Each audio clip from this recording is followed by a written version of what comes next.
اس کا ان پر کچھ زور نہ تھا، مگر ہمارا مقصود یہ تھا کہ جو لوگ آخرت میں شک رکھتے ہیں ان لوگوں کو جو ان پر ایمان رکھتے ہیں ممتاز کر دیں، اور تمہارا پروردگار ہر چیز پر نگہبان ہے۔ کہہ دو کہ جن کو تم اللہ کے سوا معبود خیال کرتے ہو ان کو بلاؤ، وہ آسمانوں اور زمین میں ذرہ بھر کی بھی مالک نہیں ہے، اور نہ ان میں کوئی شرکت ہے، نہ ان میں کوئی اللہ کا مددگار ہے، اور اللہ کے پاس کسی کے لیے سفارش فائدہ نہ دے گی مگر اس کے لیے جن کے بارے میں وہ اجازت بخشے، یہاں تک کہ جب ان کے دلوں سے اضطراب دور کر دیا جائے گا تو کہیں گے کہ ہمارے پروردگار نے کیا فرمایا ہے؟ فرشتے کہیں گے حق فرمایا ہے، اور وہ عالی رتبہ ہے، گرامی قدر ہے۔ پوچھو کہ تم کو آسمان اور زمین سے کون سا رزق دیتا ہے؟ کہو اللہ، اور ہم تم یا تو سیدھے رستے پر ہیں یا کھلم کھلا گمراہی۔ کہہ دو کہ نہ ہمارے گناہوں کی تم پر کوئی پرسش ہوگی، نہ تمہارے اعمال کی ہم سے کوئی پرسش ہوگی، اور کہہ دو کہ ہمارے پروردگار ہم کو جمع کرے گا، اور ہمارے پروردگار ہم سے انصاف کے ساتھ فیصلہ کر دے گا، اور وہ خوب فیصلہ کرنے والا صاحب علم ہے۔ کہو مجھے وہ لوگ تو دکھاؤ جن کو تم نے اللہ کا شریک بنا کر اس کے ساتھ لا کھڑا کیا، کوئی نہیں بلکہ اللہ وہی اللہ ہے جو کہ عذاب دینے والا، حکمت والا ہے۔ اے محمد صلی اللہ علیہ وآلہ وسلم، ہم نے تم کو تمام لوگوں کے لیے خوشخبری سنانے والا اور ڈرانے والا بنا کر بھیجا ہے، لیکن اکثر لوگ نہیں جانتے، اور کہتے ہیں کہ اگر تم سچ کہتے ہو تو بتاؤ یہ قیامت کا وعدہ کب پورا ہوگا؟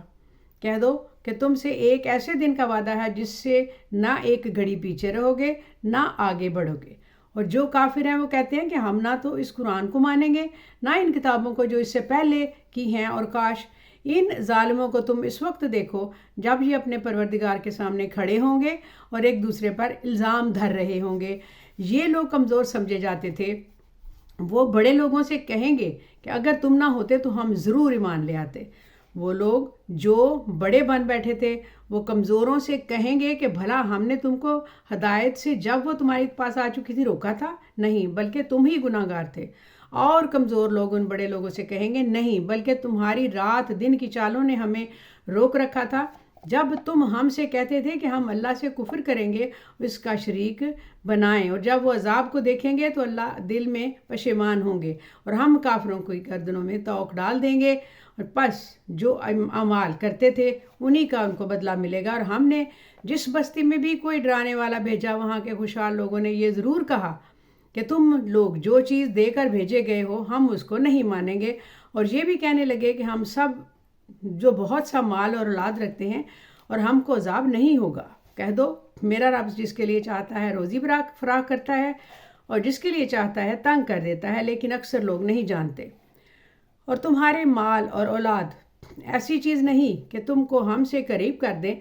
ہمارا مقرب وہ ہے جو ایمان لایا اور عمل نیک کرتا رہا، اور ایسے ہی لوگوں کو ان کے اعمال کے سبب 2 گنا بدلہ ملے گا، اور وہ ہمیں امن اور چین سے بلند و بالا عمارتوں میں رہیں گے۔ جو لوگ ہماری آیتوں کے سلسلے میں ہمیں ہرانے کی کوشش کرتے ہیں وہ گرفتار عذاب کیے جائیں گے۔ کہہ دو کہ میرا پروردگار اپنے بندوں میں سے جس کے لیے چاہتا ہے روزی فراخ کر دیتا ہے، جس کے لیے چاہتا ہے تنگ کر دیتا ہے، اور تم جو چیز خرچ کرو گے وہ اس کا تمہیں بہت عوض دے گا۔ وہ سب سے اچھا رازق ہے، سب سے اچھا جاننے والا ہے۔ اور جس دن وہ ان سب کو جمع کرے گا پھر فرشتوں سے فرمائے گا کیا یہ لوگ تم کو پوجا کرتے تھے؟ وہ کہیں گے تو پاک ہے، تو ہی ہمارا دوست ہے، نہ کہ یہ بلکہ یہ جنات کو پوجا کرتے تھے اور اکثر انہی کو مانتے تھے۔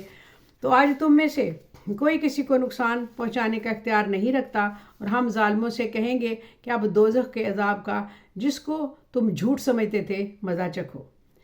اور جب ان کو ہماری روشن آیتیں پڑھ کر سنائی جاتی ہیں تو کہتے ہیں کہ یہ ایک شخص ہے جو چاہتا ہے کہ جن چیزوں کی تمہارے باپ دادا پرستش کرتے تھے ان سے تم کو روک دے، اور یہ بھی کہتے ہیں کہ قرآن محض جھوٹ ہے جو اپنی طرف سے بنا لیا گیا ہے، اور کافروں کے پاس جب حق آیا تو اس کے بارے میں کہنے لگے یہ تو کھلا جادو ہے۔ اور ہم نے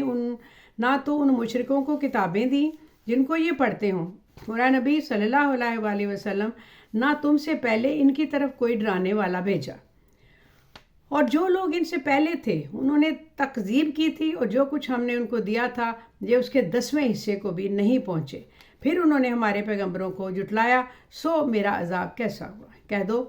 میں تمہیں صرف ایک وقت بات کی نصیحت کرتا ہوں کہ تم اللہ کے لیے دو اکیلے کے لیے کھڑے ہو جاؤ، پھر غور کرو۔ تمہارے رفیق یعنی اس نبی صلی اللہ علیہ وآلہ وسلم کو کسی طرح کا جنون نہیں، یہ تو تم کو سخت عذاب کے آنے سے پہلے ڈرانے والے ہیں۔ تو کہہ دو کہ میں نے تم سے کچھ صلہ مانگا تو بتاؤ، وہ تمہارا میرا صلہ اللہ ہی کے ذمے ہے، اور وہ ہر چیز سے خبردار ہے۔ کہہ دو میرا پروردگار اوپر سے حق ہی نازل کرتا ہے اور وہ غیب کی باتوں کا جاننے والا ہے۔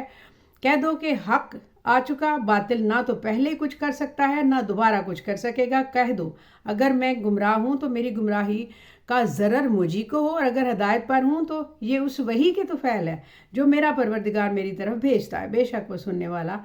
نزدیک ہے۔ کاش تم دیکھو جب یہ گھبرا جائیں گے تو عذاب سے بچ نہیں سکیں گے اور نزدیک ہی سے پکڑ لیے جائیں گے، اور کہیں گے ہم اس پر ایمان لے آئے، اور اب اتنی دور سے ان کا ہاتھ ایمان کے لینے کو کیسے پہنچ سکتا ہے، جبکہ پہلے ان کا انکار کرتے رہے اور بن دیکھے دور ہی سے اٹکل کے تیر چلاتے رہے، اور ان میں سے اور ان کی خواہشوں میں پردہ حائل کر دیا گیا، جیسا کہ پہلے ان کے ہم جنسوں سے کیا گیا تھا۔ وہ بھی الجھن میں ڈالنے والے شک میں پڑے ہوئے تھے۔ سورہ سبا کا اردو ترجمہ ختم ہوا۔ روانی میں غلطی ممکن ہے، اللہ تعالیٰ معاف کرنے والا ہے۔ السلام علیکم۔